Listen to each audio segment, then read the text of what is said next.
ایک زمانے میں جنگل میں ایک جھیل تھی جو خونی جھیل کے نام سے مشہور تھی۔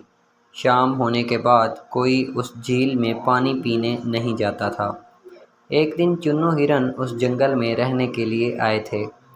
جنگل میں اس کی ملاقات جگو بندر سے ہوئی۔ جگو بندر نے چنو ہرن کو جنگل کے بارے میں سب بتایا، لیکن اس جھیل کے بارے میں بتانا بھول گیا۔ جگو بندر نے دوسرے دن جنگل کے تمام جانوروں سے چنو ہرن کا تعارف کروایا۔ جنگل میں چنو ہرن کا سب سے اچھا دوست چیکو خرگوش بن گیا۔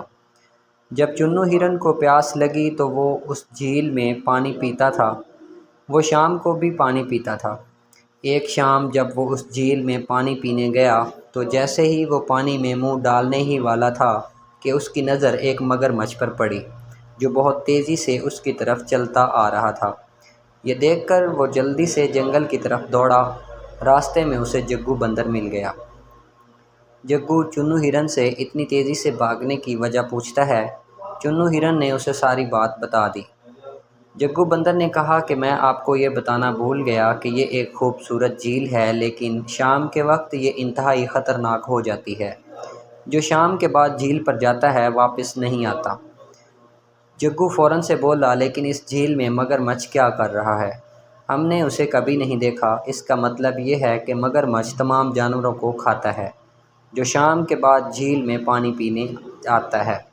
اگلے دن جگو بندر جنگل کے تمام جانوروں کو لے کر اس جھیل پر گیا۔ مگرمچھ نے تمام جانوروں کو آتا دیکھ کر خود کو چھپا لیا، لیکن مگرمچھ کی کمر اب بھی پانی کے اوپر دکھائی دے رہی تھی۔ سب جانوروں نے بتایا کہ جو چیز پانی کے باہر نظر آتی ہے وہ مگرمچھ ہے۔ یہ سن کر مگرمچھ نے کچھ نہیں کہا۔